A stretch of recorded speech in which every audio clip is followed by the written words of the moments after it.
अस्सलाम वालेकुम स्टूडेंट्स, क्या हाल है? ठीक है। हाँ जी, 10th क्लास आपकी जो है वो चल रही थी हमारी एक्सरसाइज 1.3। तो इसके आखिरी कुछ सवाल रह गए थे। ठीक है, तो अब हम वो देखते हैं। इसके लास्ट क्वेश्चंस देखें जी। क्वेश्चन नंबर 12 है।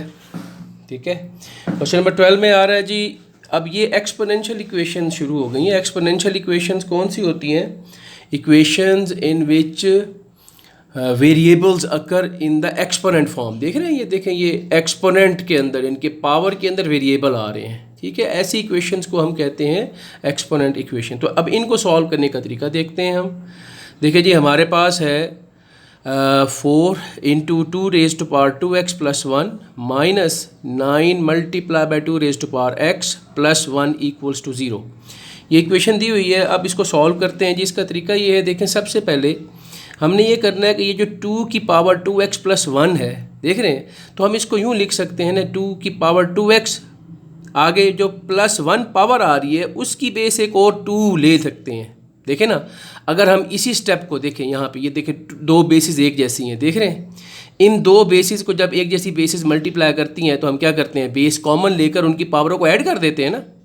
देखिए, यही देखें, अगर हम इनकी देखें तो ये दो बेसिस कॉमन है, इनको अगर ऐड किया जाए तो यही 2 एक दफ़ा लिखा जाएगा। इन बेसिस को अगर हम देखें, हल करते हैं तो क्या करते हैं, जो सेम बेसिस हो तो एक दफ़ा लिख कर इनकी पावरों को ऐड कर दें। देखें, 2x और इस 2 की पावर 1 है, वो ये प्लस 1, तो ये बन जाता है। तो अब इसको हम उलट जा रहे हैं कि यानी कि आपके पास पावर में है, हम उसकी पावर को ख़त्म करके जो दूसरी पावर आगे एडिशन के साथ आ रही है उसकी बेस बना देते हैं। ठीक है, तो हम इसको यूँ कर सकते हैं। तो ये आ जाएगा 2 की पावर 2x मल्टीप्लाई बाय 2 की पावर, ये जो है ये 1, ये 2, बेस 2 है, क्योंकि यहाँ पे ये जो पावर जो है 2x प्लस 1, ये बेस 2 के ऊपर है, इसलिए दूसरी बेस जो है वो 2 ही आएगी। तो 2 की पावर 2x इंटू 2 माइनस उसी तरह से आगे 9 मल्टीप्लाई बाई 2 की power x plus 1 equals to 0। ठीक है, अब यहाँ देखें, ये वाला 4 और ये वाला 2, ये मल्टीप्लाई कर रहे हैं यहाँ पर, क्योंकि इन दोनों की पावर 1 ही है। ठीक है, तो ये एक्सपोनेंशियल फॉर्म में मौजूद है, इसको छोड़ देते हैं हम। इस पहले 4 को इस 2 से मल्टीप्लाई कर दें तो 4 2s are 8 into 2 raise to power 2x आ गया, minus 9 into 2 raise to power x plus 1 equals to 0। इसको हम नाम दे देते हैं इक्वेशन नंबर 1 का। ठीक है बेटा, अब यहाँ से हम लेते हैं आगे, लेट 2 की पावर x जो है, ये इसको लेट 2 की पावर x, इसको हम y के बराबर ले लेते हैं। ठीक है, तो अब आप देखिए, जब इसको आप y के बराबर लेंगे तो मैं अगर इन दोनों की तरफ स्क्वायर ले लूँ, स्क्वायर लूँगा तो क्या होगा, इस 2 की पावर भी 2x हो जाएगी, इधर y की पावर भी 2 हो जाएगी। तो हमारे पास दूसरी वैल्यू ये आ जाएगी कि अगर 2 की पावर x y के बराबर बनती है तो फिर 2 की पावर 2x जो है वो y स्क्वायर के बराबर बनेगी। ठीक है, तो इस तरह से हमारी इक्वेशन नंबर 1 जो है वो हम ये लिख देंगे कि जहाँ पे 2 की पावर x है वहाँ पे हम y को पुट कर देंगे, और जहाँ पे 2 की पावर 2x है वहाँ y स्क्वायर पुट कर देंगे। तो देखिए, हमारी ये जो इक्वेशन नंबर 1 है ये अब इस शक्ल में आ जाएगी, 8y की power 2 minus 9y plus 1 is equal to 0। देख रहे हैं?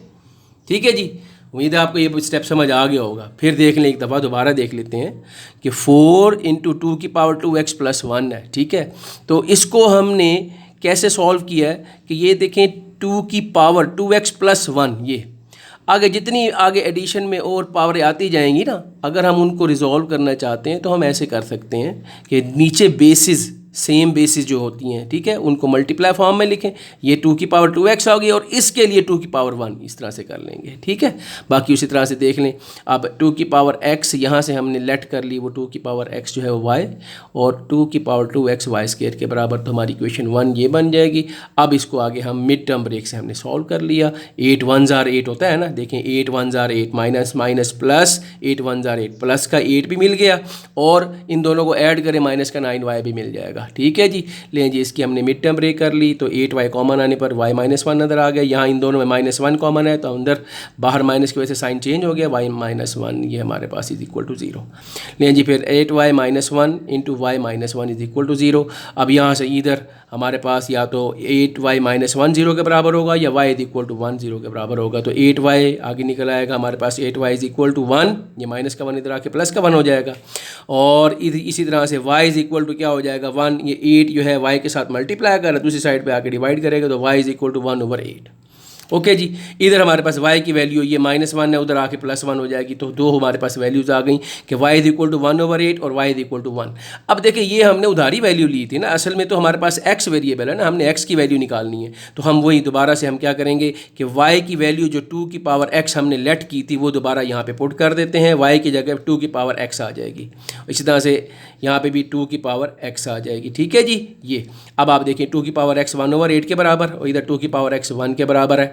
अब आप देखें जी 2 की पावर x क्या किया, ये जो 8 है ये 2 को 3 दफ़ा मल्टीप्लाई करने पर 8 आता है ना, 2 2 4 एंड 4 2 8, तो फिर ये क्या बन जाएगा 2 की पावर 3, तो ये 1/2 की पावर 3 आ गया। इधर इसी तरह से 2 की पावर x, अच्छा ये 1 बना हुआ है। अब क्योंकि इस साइड पर x की जो बेस है वो 2 है, तो इधर भी तो देखें 1, आपको पता है कोई भी बेस अगर उसकी पावर 0 बना दी जाए तो वो पूरी वैल्यू 1 के बराबर आती है। अब चूंकि लेफ्ट साइड पे बेस जो है वो 2 है, तो इधर भी हम 2 की बेस 2 ही लेंगे ना, तो उसकी पावर 0 वो 1 होती है। ठीक है, तो ये 1 से हमने ये 2 की पावर 0 बना दी। क्यों 2 इसलिए ली क्योंकि इधर बेस 2 है, अगर इधर 3 होती हम इधर भी 3 लेते। अब उसके बाद क्या है, यहाँ पे देखें इधर ये 2 की पावर अभी नीचे डिनोमिनेटर है, इसको 2 को ऊपर ले आओ, जब इधर से 2 को ऊपर ले जाओगे तो ऊपर उसकी पावर जाके साइन चेंज हो जाएगा, 2 की पावर -3 हो जाएगा। ठीक है जी, तो ये आ जाएगा 2 की power x is equal to 2 की power -3।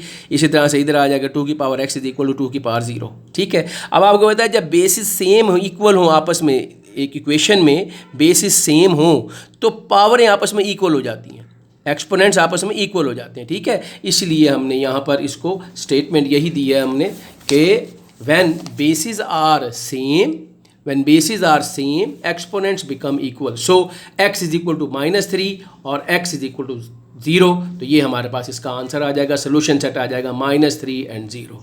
Hope you understand the question. Okay ji.